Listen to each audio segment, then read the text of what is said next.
So I bought her a money counter to make it easy for her.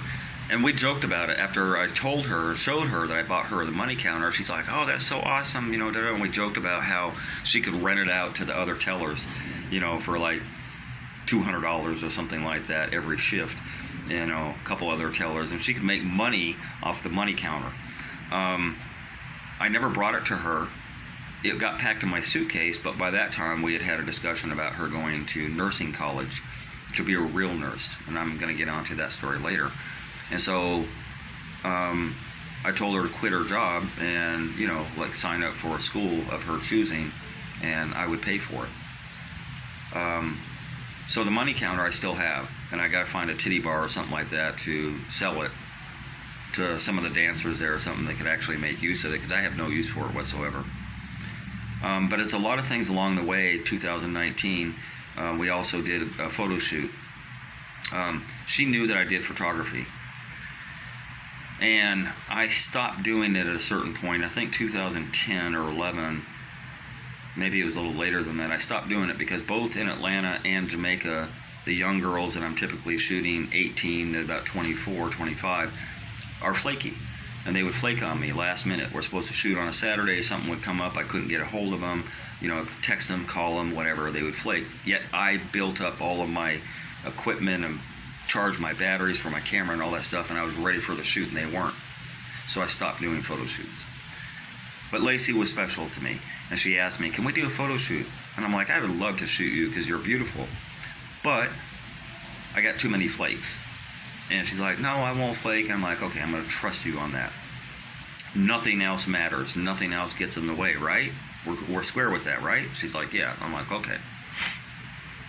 So I did it big.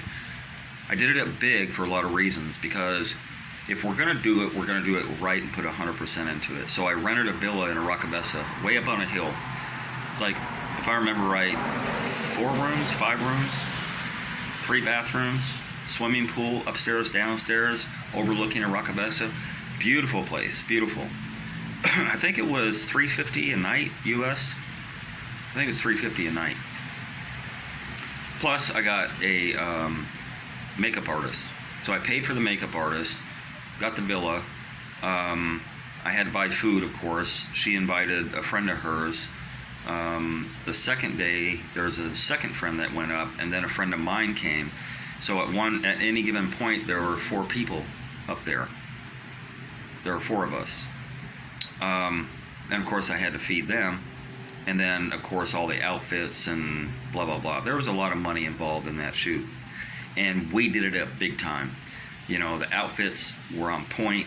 The different scenes, the backdrops that we had were on point.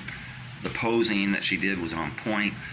We got a lot of stuff accomplished in that 2 days. In fact, on that 3 years ago, on that photo shoot, the other girls had gone to bed, and she was still wanting to do some shots, lingerie type of shots. So she knows my weakness, and my weakness is thigh highs. So she had thigh highs on and a G-string and some other lingerie type of stuff. And we went into a room, and she was bent up backwards, doggy style and all that stuff, and it was my weakness. And she was teasing me, and one thing led to another, and yeah, I dug in. And that was the only time we ever fucked. That was the only time. No condom. I'm just saying, that's her style. It was slack. She's used to Kanai and all these other guys that I guess, packing bamboo and all that stuff, and it was very slack. It was like a cave. There was no feeling there for me. So it wasn't that good. I would never repeat it. And there was no reason to repeat it because, again, we had already known each other for 2 years at that point. For 2 years, we never fucked. I think it was a payback. I think the reason she allowed it that night, 1, she was probably horny, and 2, it was a thank you to me for paying for the shoot and all that stuff, which is okay. And I did it up really good. I have a lot of good photos of her. Still displayed on my wall at home today. There's one in particular I won't display because it has too much meaning to me. So it's in a frame, but it's turned upside down. I don't want to look at it. It makes me sad when I look at it, that particular shot. But the other shots I have on my wall, and at first when we split up, I'm like, let me just burn these. I offered them to her. I said, I want to give these to you because I don't want them on my wall anymore. And she said, are you going to burn them? Well, I said, probably. And she said, yeah, you can bring them to me. And I never did. They're still on my wall. Because the way I look at it now, that was a different person. She was nicer to me 3 years ago. It was a different vibe. It was a different everything. It isn't her the way I know her now. So I look on those pictures very affectionately. That was 2019 we did that shoot. And it was an awesome shoot. And it was a lot of money. Conservatively speaking, I spent about $150,000. It may have been more for that weekend. But conservatively speaking, it was about 150 grand, somewhere around that range. Again, money's not the issue, but I still didn't get the respect. You see, I still didn't get the respect. The little one thing that I want from her, that I've wanted all along, I cannot get. So yeah, that was from 2017, late 2017 into 18, and now we're into 2019, and I'm doing all this stuff for her. Got her the phone. I think that may have been 20 that I got her the phone. Shit, I forget now. I have to go back and scroll through our text thread. But, all the various little things along the way. One time and I have screenshots of all this stuff, she needed $5,000, and she had gone to Kenai for the $5,000, and he wouldn't give it to her. It went to the sister didn't have the money or whatever, and then she went to me. And I have the screenshot. By the time she asked me for the $5,000 at 8:30 in the morning, by 10 o'clock I was texting her the Western Union that I sent her. It wasn't $5,000 I sent her. I'm a simp. I told you. I sent her 10. Because, again, money wasn't an issue when it came to her. I was willing to spend because I loved her and because I cared about her. But she wasn't willing to reciprocate anything. Nothing. Not even a fucking bottle of cologne. Not even a birthday fucking card. It's funny, too, because people on TikTok are like, you're her father's age. And then somebody commented, well, then send him a Father's Day card. That was perfect. I love that. Yeah, grandfather age. Okay, age is just a number to me. What I'm attracted to by her is a brain. If she was 40 years old or 50 years old, if she was fat and ugly, none of that would matter at all, because I was attracted to this more than anything else. So the age, the looks, all that stuff is irrelevant to me. When you know that somebody so well, many times women get into dating and they're like, they want to know the man before they sleep with them. 6 months down the road, they don't want to, sleep with a guy until they know him really well. A year down the road, maybe they'll think about it because they really want to know that guy. And I knew her like that. I was that guy in the wings that was just getting to know her, getting to know all her thoughts and how she, you cannot help but love that person. So I don't blame myself for loving her. I don't blame myself for falling in love with her, because my feelings got deeper because when she started respecting these other men that were strangers and didn't respect me, which again, I'll get on to part 3 probably, or part 4, those stories. But yeah, it was tough. It was tough doing and not getting shit in return. And at the time, I wasn't really concerned about that, because in my mind, it's like, okay, she's still struggling. Yeah, she has her light bill and her roof over her head. Kanai's paying for food and all that other stuff. But he's not doing the extra. He's not buying her the lingerie. He's not buying her the toys. He's not buying her the phone or the laptop or all these other things I'm taking up for. Well, he doesn't have to, because I am. But I'm not getting the respect that he gets. And she does respect him in a lot of ways, because we went on a trip to Negril in 2020. And he ended up with COVID or something. He was sick and he had lost 15 pounds, and she was all out of her mind about going home to take care of him.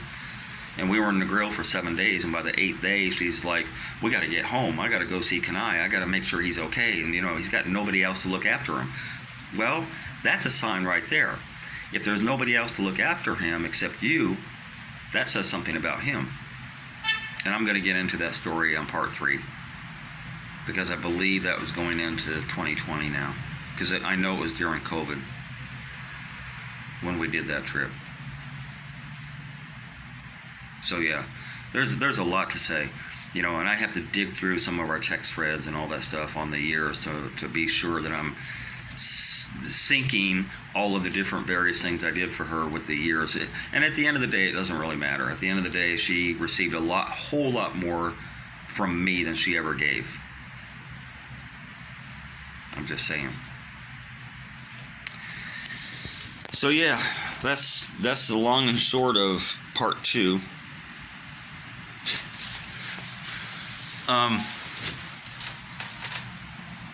It's good for me to put this out because it gives me my own perspective. It gives me my own, I beat myself up for doing so much for her and not getting shit in return. I beat myself up. And every life lesson is learned at a certain stage.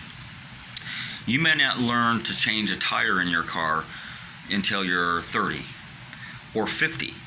You may not learn that, like all the lessons in life that you have to learn. You may not learn. Everybody has the point which they're going to learn something. And this is a long ass time for me to walk this planet and not learn of the narcissist, not learn of the manipulative ways that a woman can be, because I've never experienced that before.